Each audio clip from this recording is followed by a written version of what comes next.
Subaru.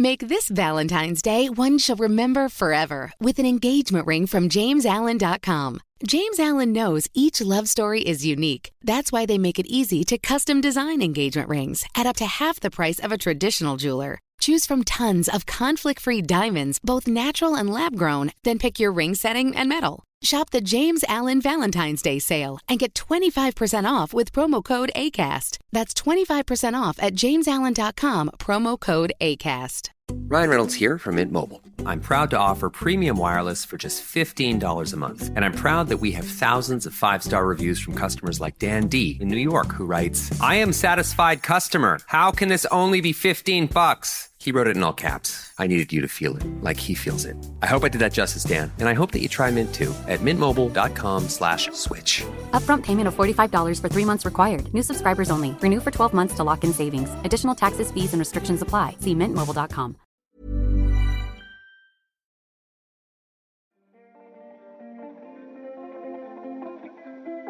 Hey, I'm Julian Morgans, and you're listening to What It Was Like, the show that asks people who have lived through big, dramatic events what it was like.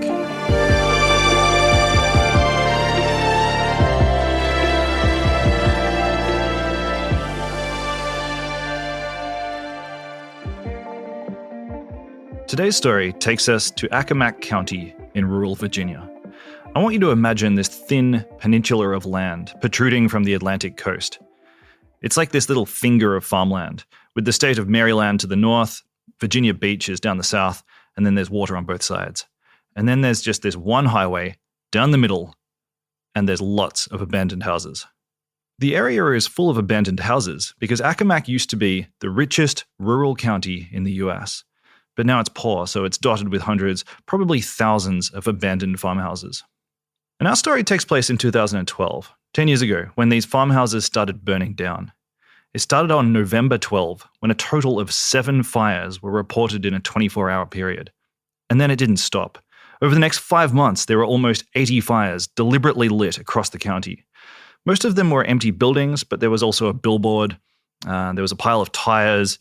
Now, it was a really weird crime. It was a spooky, seemingly random, senseless crime because none of these things were insured. Setting fire to them didn't make anyone richer. And in almost all of the cases, there was no one home. So there was no one killed or injured, so there was no clear revenge motive. It was just an arson spree without a purpose.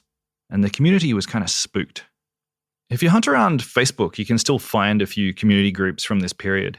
They were set up by locals, like terrified locals who wanted to discuss what was happening.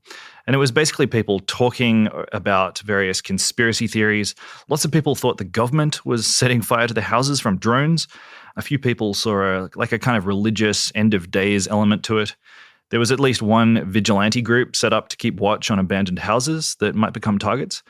They called themselves the East Shore Arsonist Hunters, but they never caught anyone. And every week there'd be a few new fires and no trace of a suspect until, finally, the police made an arrest. And they didn't arrest some deranged pyromaniac, like it wasn't just some crazy individual. They arrested a well-known local couple, like just a couple that everyone knew. This was Charlie Smith, who had an auto paint shop, and his partner, Tonya Bundick, who ran a clothing store out of the same building. And the story that emerged was that these two were kind of having relationship problems, and serial arson was just their way of letting off steam. They'd go driving at night, and usually Tonya would drive and Charlie would sit in the passenger seat. And Tonya would find a target and she'd tell Charlie, "Look, see that house over there? Let's burn it." And Charlie would leap out of the car and set the place on fire, and then they'd drive off. And that was just their thing. Now, I heard this story a few years ago, and I've always wanted to know more. Like obviously it's a crazy crime, but how do you get to that point where you've graduated from arguments, like just relationship arguments, to just burning down houses? Like, I feel like even if I did burn down a house, like even if I was just in some failing, terrible relationship and we'd burn down a house to let off some steam, I feel like I'd immediately regret it. I'd be like, oh my God, the long arm of the law is going to get us. I'm terrified. So then how the hell do you end up doing it again? How the hell do you end up doing another one and another one and another one? And then How do you get to almost 80 houses? And I just really wanted to find out. So I contacted Charlie. And thanks to the Virginia Department of Corrections, you can call prisoners. If you're a fan of the show, you'll remember that I actually spoke to the guy who murdered Michael Jordan's dad. And this was a similar deal. I called him up at the prison, same sort of principle. So slowly, maybe over like the last year, Charlie and I have become friends.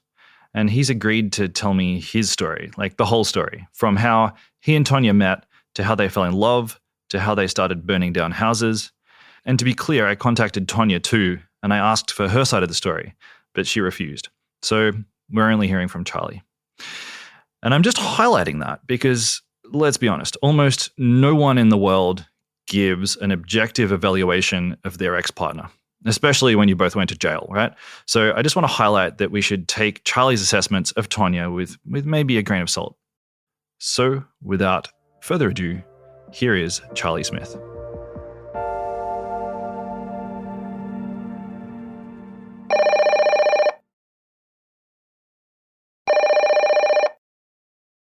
This call is from a correction facility and is subject to monitoring and recording. Thank you for using GTL. Hello? Hey, Charlie. Good morning to you. Yep. Good morning. How you doing today? I'm okay. Normally I'm up before now, but I woke up late today. So Charlie, he grew up in Accomack County, and he had a bit of a bad boy reputation. He had a daughter from a previous relationship, and he had spent his youth kind of in and out of prison. He'd developed an addiction to crack cocaine pretty young. So he'd been busted for theft, tried to support his habit. At one stage, he was forging checks. Obviously, that didn't work out so well. So by the time he met Tonya, everyone knew that he was kind of a bit rough around the edges. But he really fell for Tonya, and he resolved to live a life on the straight and narrow. And it worked. I think they got to a point where Tonya trusted him, Tonya respected him to some degree, and they moved in together. And at first, for the first month or two, it was nice. When I first moved in, it was actually really kind of sweet because we got along really good, laughing and joking, and I think we were both happy that we had some money. Charlie and Tonya lived in Tonya's small house together with her two kids. And Charlie tells me there's not much to do in Accomack County. So over those first few months when they were really in love and getting to know each other, they had this thing that they like to do, which is, maybe a little bit cute. They used to go to Walmart and they'd go to the toy section with the kids and they'd just like mess around with the toys and they'd pull funny faces at the other customers. And I like this vision. Like, this is these two serial arsonists whose relationship started messing around with the kids with toys. It's kind of cute, and I don't know. There's something universal about this. Can you tell me about the first time that she said, "I love you"? The first time she said it was actually she sent me this text. It was one of these like weird texts where it was a whole bunch of eyes and a whole bunch of loves and then a whole bunch of yous. And how did you feel when you got that text? I was actually really excited because I thought for once in my life I'd actually found somebody that I'd actually work out with and maybe meet the one goal in my life that I always wanted to come true. And that was to be a part of have my own family. Would you describe yourself as romantic? I always wanted to fall in love since I was little. I mean, I can even remember being a kid, and my mother even had pictures of me that I had like traced out of color and looks like these two people like kissing with a big heart in the background. And I'm talking about the age of 4 or 5 when I did stuff like that. Because I don't know, to me, being a part of a family and being in love and having your own family was just like the biggest goal in life. It's what I always wanted. Despite this, Charlie says that the relationship was far from perfect. Even after they were living together, Tonya always insisted that they couldn't tell anyone that they were a couple. He tells me that she always wanted him to park his truck behind the house so that no one could see it. For whatever reason, she was just a bit embarrassed to be seen with him, which, that kind of sucks. And that created some problems. There were some jealousy issues on top of that. And Charlie says he began to suffer from erectile dysfunction, which Tonya took personally.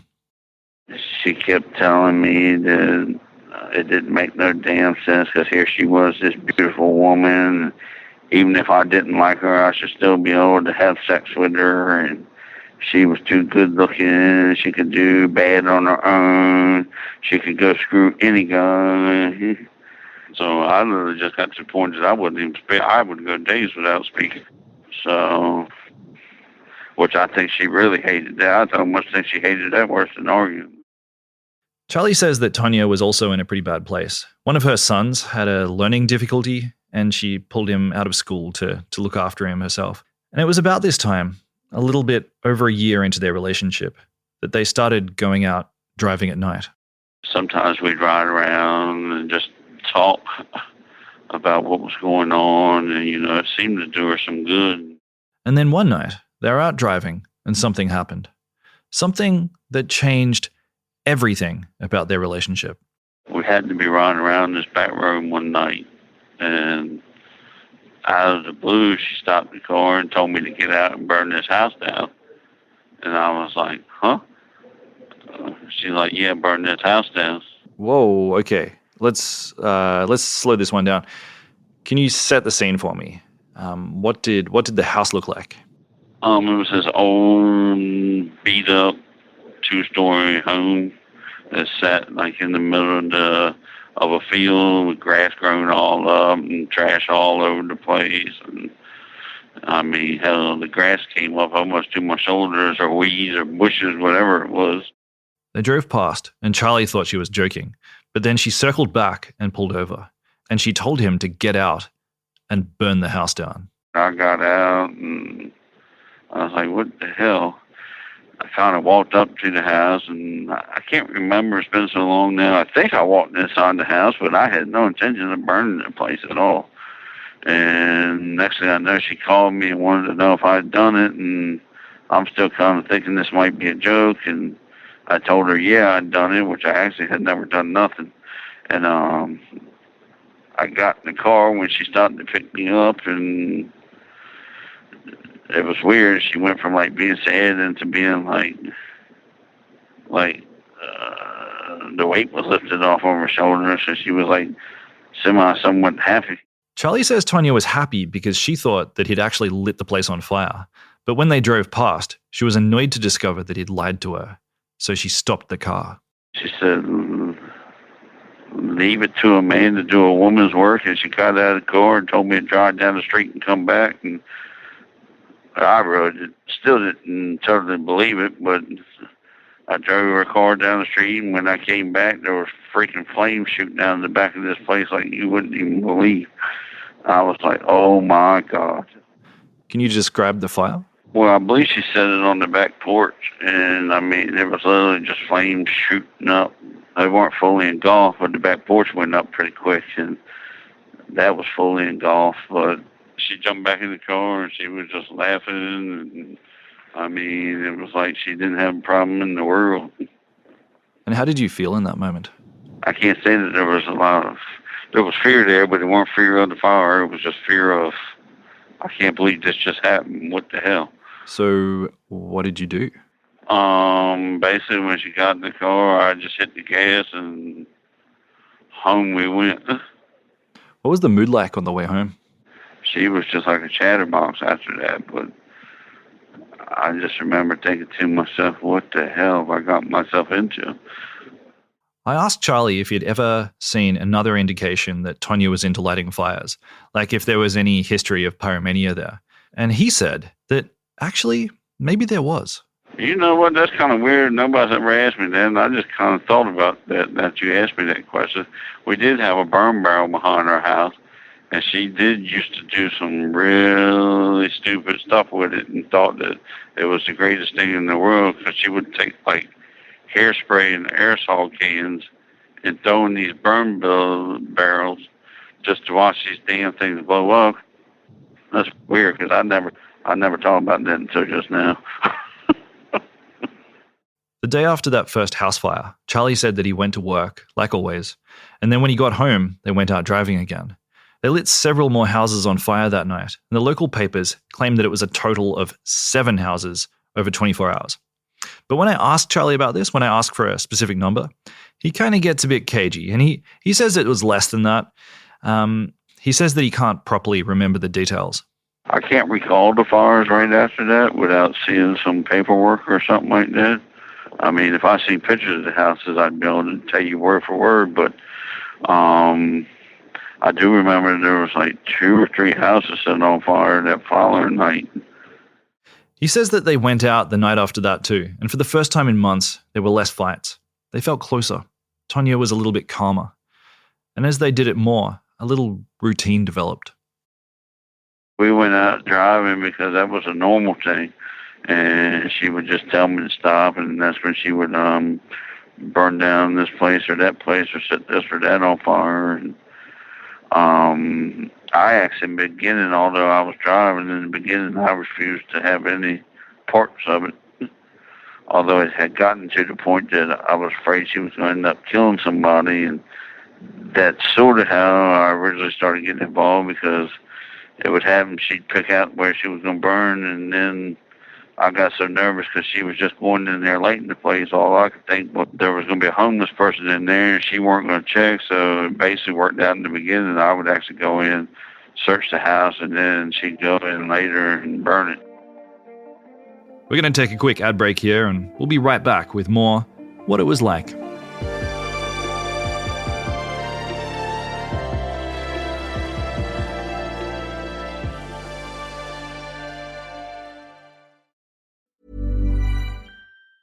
Make this Valentine's Day one she'll remember forever with an engagement ring from JamesAllen.com. James Allen knows each love story is unique. That's why they make it easy to custom design engagement rings at up to half the price of a traditional jeweler. Choose from tons of conflict-free diamonds, both natural and lab-grown, then pick your ring setting and metal. Shop the James Allen Valentine's Day sale and get 25% off with promo code ACAST. That's 25% off at JamesAllen.com, promo code ACAST. Ryan Reynolds here from Mint Mobile. I don't know if you knew this, but anyone can get the same premium wireless for $15 a month plan that I've been enjoying. It's not just for celebrities. So do like I did and have one of your assistants switch you to Mint Mobile today. I'm told it's super easy to do at mintmobile.com/switch. Upfront payment of $45 for 3-month plan, equivalent to $15 per month required. New subscribers only. Renew for 12 months to lock in savings. Taxes and fees extra. Additional restrictions apply. See full terms at mintmobile.com.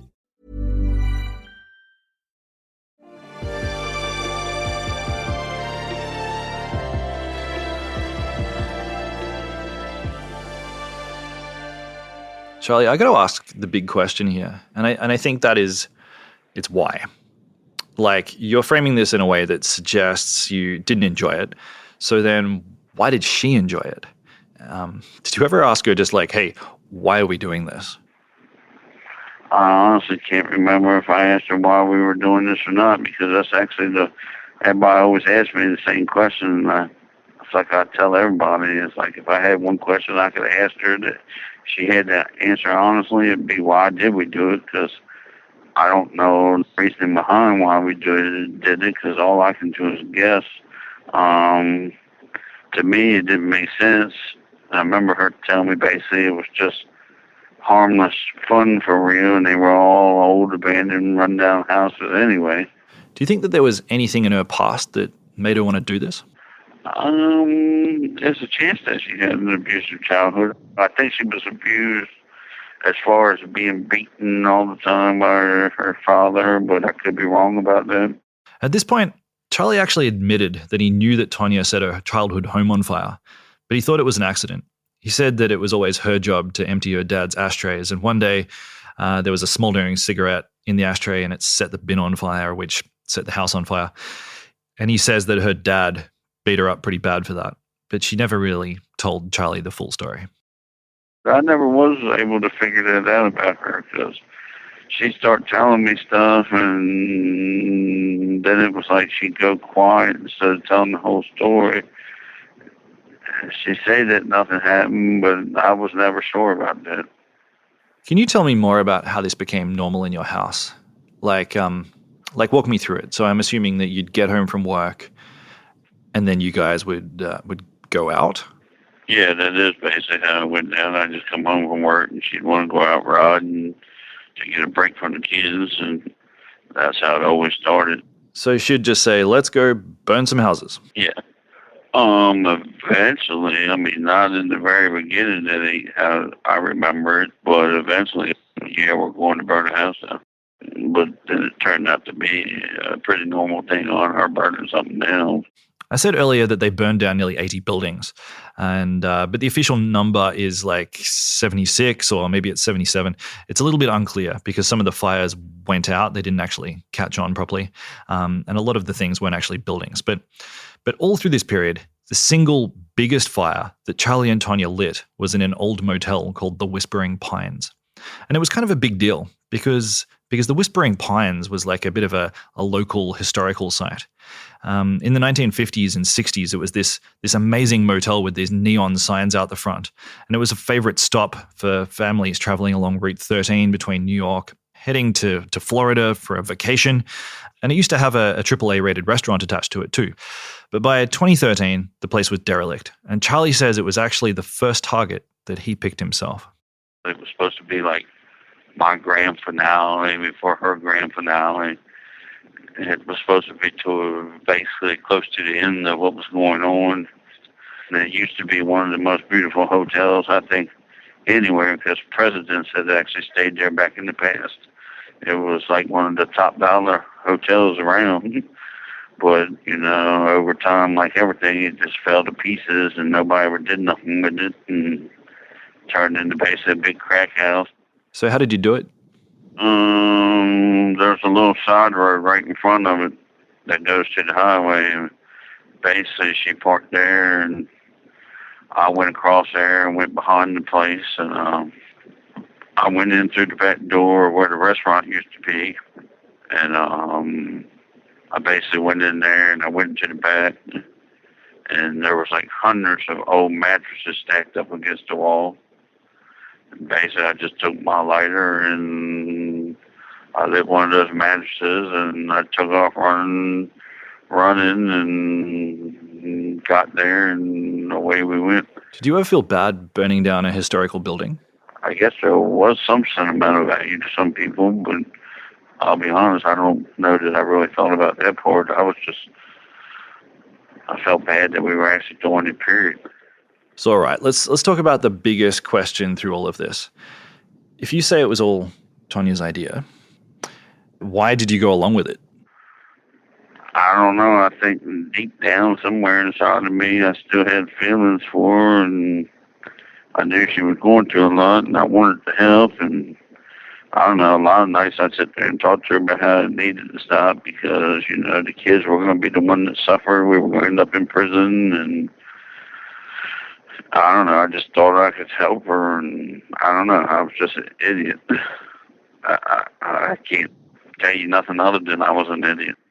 So would you say that it became normal? Like, did you lose track of just how weird this all was? I can't say it was normal because I hated what we were doing. And I mean, it's like when I first met her, I think I weighed 185 pounds, and I was so stressed out by everything that was going on that I actually, by the time I was locked up, I was only like 155 pounds because I'd really gotten to the point that I couldn't eat. And when I did eat, I could hardly hold anything down because I was just so stressed out that it was driving me crazy. Why didn't you just leave the relationship? I actually thought about leaving quite a few times, but I don't know. I think deep down I still thought maybe I could help her get her away from that. And I don't know. Like I said, I had gotten attached to the children also. I don't know. I kind of felt like I'd be leaving them behind. Can you tell me about the media? Because I understand that after a few months of lighting fires, the media spotlight was really on you. Well, I guess when it came into the spotlight, like I said, we're from a small net community. It was more talk at first than it was in the media. Don't get me wrong, it was in the media, but the talk is what got me because everybody was talking about this. Yeah, you've mentioned the talking before. Can you tell me about some of the weird rumors that were going around?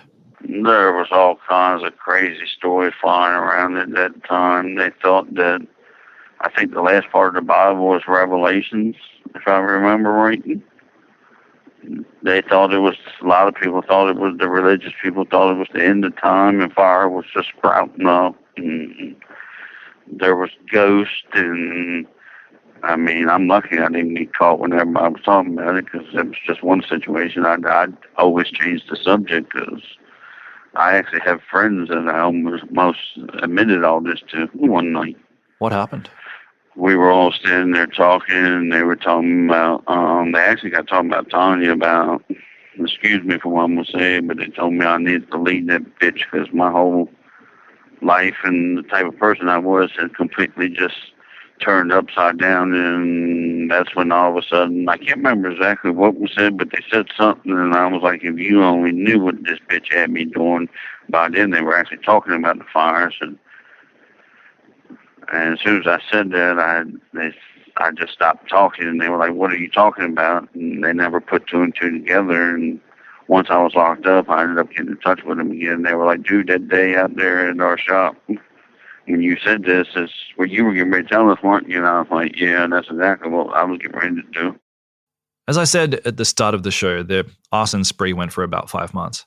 And Charlie said that through this time, the police presence was really ramped up. Like there was state troopers there. The whole thing was like a big police circus, and it just became harder and harder to find an abandoned building that wasn't being staked out by the cops. And that's how finally Charlie was captured setting fire to a house on a hunting camera that had been set up by the police. I guess the police had set up hunting cameras or something there, and they actually got like a dark figure, which they actually thought it was a woman, but it was actually one of the ones that I lit on fire. Why did they think you were a woman? I think they thought it was a woman because we actually used to wear like black hoodies, and like her, she wouldn't, but I always wore a Nomex, a black Nomex face mask to cover my whole face up except for my eyes.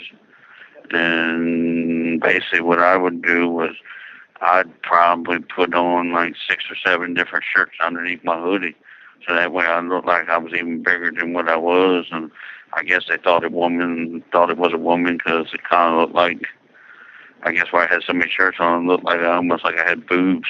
Were you annoyed to hear that you'd been caught on camera? Oh, no, I just, like the old saying goes, if you go to the barbershop long enough, eventually you can get a haircut. There was no ifs, ands, or buts about my mind, and I was actually kind of looking forward to it, just going ahead and getting locked up. But no, I knew we were going to jail. Why is that? Why? Because somebody was going to end up getting hurt, and I was sick and fucking tired of it and just wanted to go to jail. Finally, on April Fool's Day, 2013, Charlie and Tonya got arrested. They tried to set fire to a house that was staked out by the police, and they were handcuffed on the spot. Charlie, can you tell me about the night that you got arrested? The night we got called, we had actually gone birthday shopping for the kids, and we ended up in an argument. Basically, she told me to make it up to her for arguing that she wanted me to burn down the house. And so we went and got coffee, got gas in the car, and we started riding around, and there was a house there, and she wanted me to burn that house down, and I'd actually told her, and I can't say how, but I'd heard rumor that that house was staked out. And I told her that, and she basically told me that she was the brains of this operation and why we weren't locked up. And I just kind of snickered and said, okay, then let me out. And she let me out, and I lit it, and I called her and told her to pick me up, and I jumped in the vehicle.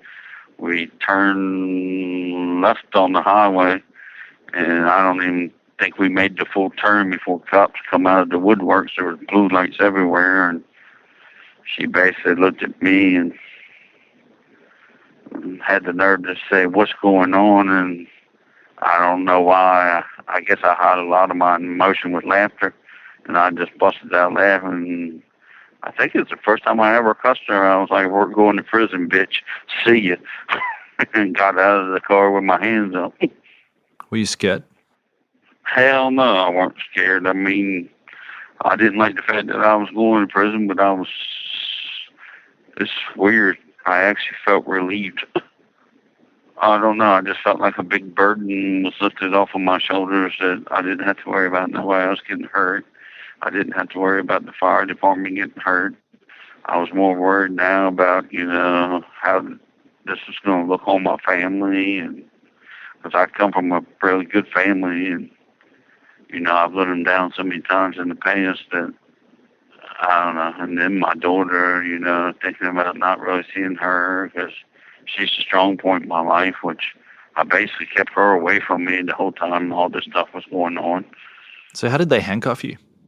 I actually laid down as soon as I got out with my hands up. I went straight to the ground. I'm not stupid. I knew they'd be mad. Charlie and Tonya were arrested, driven to separate police stations and interrogated. Eventually, Charlie pleaded guilty to 67 counts of arson. They went to court and were both found guilty, and they've been in prison ever since.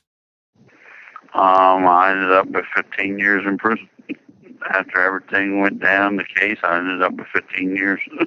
How did you feel when that sentence was handed down? I actually felt relieved because I didn't actually think I was actually coming home from prison.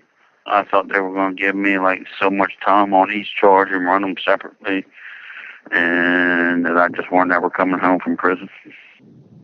As much as I hate doing 15 years, I actually feel like in a lot of ways it was a blessing. And I don't know, as much as I hate prison and don't like being here, I think it's gave me a lot of time to think and grow. And I mean, you've told me that the relationship basically ended when you guys were arrested.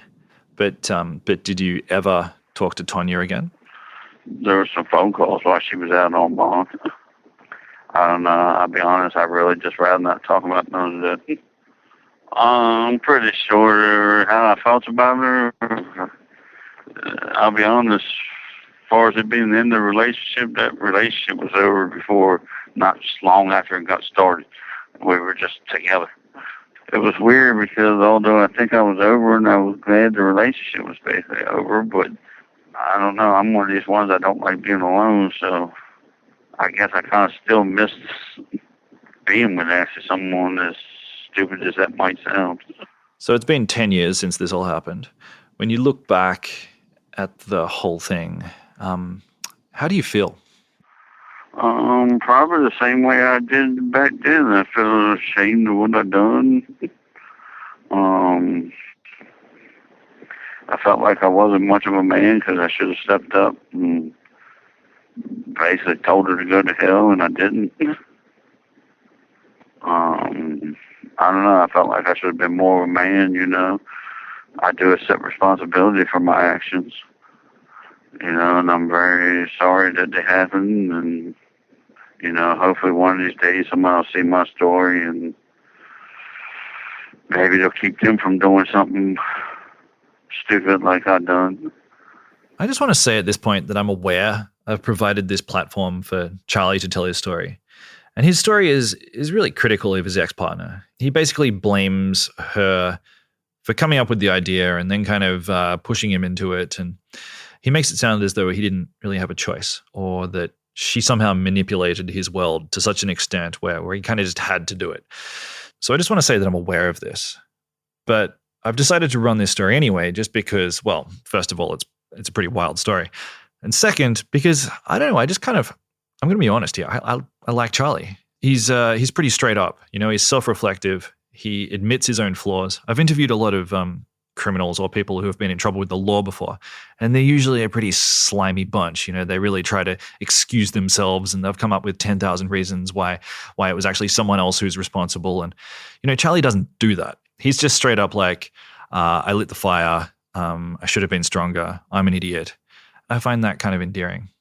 And that actually takes me to Charlie's motivation for doing this whole thing. Like why did he want to tell me his story via a phone call for me to put in a podcast? Well, the answer is that he wants to get some pen pals.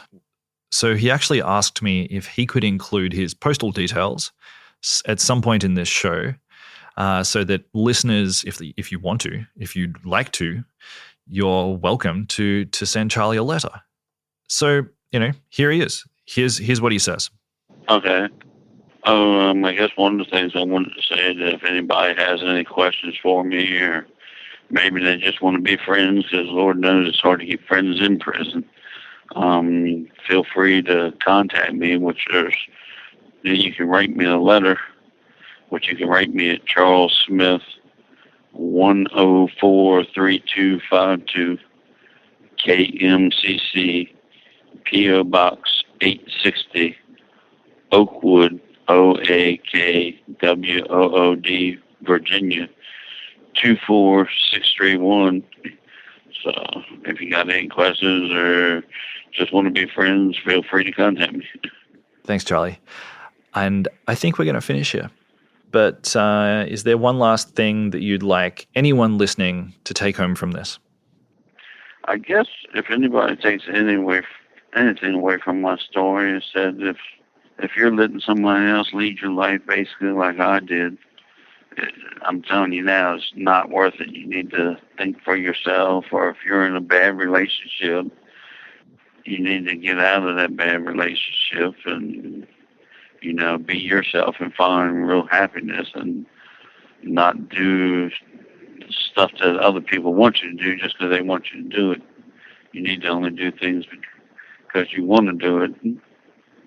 And if you're thinking about committing a crime, don't do it. It ain't worth it.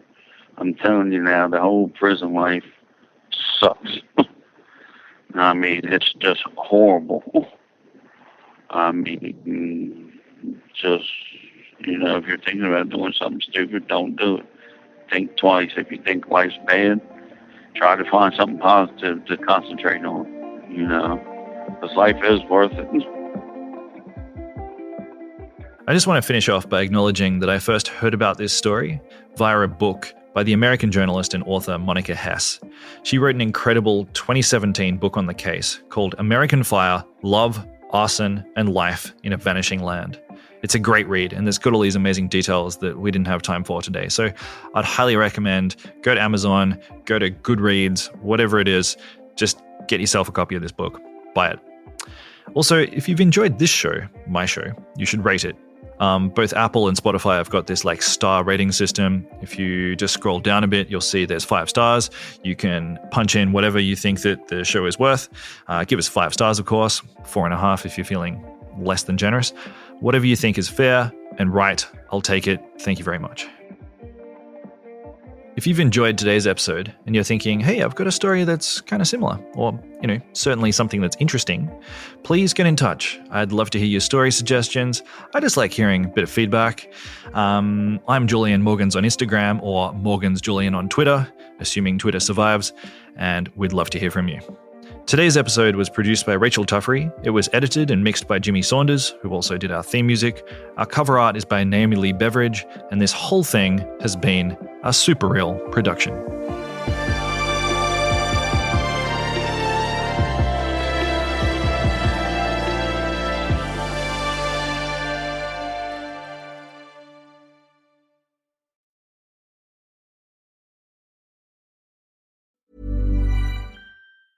Make this Valentine's Day one she'll remember forever with an engagement ring from JamesAllen.com. James Allen knows each love story is unique. That's why they make it easy to custom design engagement rings at up to half the price of a traditional jeweler. Choose from tons of conflict-free diamonds, both natural and lab-grown, then pick your ring setting and metal. Shop the James Allen Valentine's Day sale and get 25% off with promo code ACAST. That's 25% off at JamesAllen.com, promo code ACAST.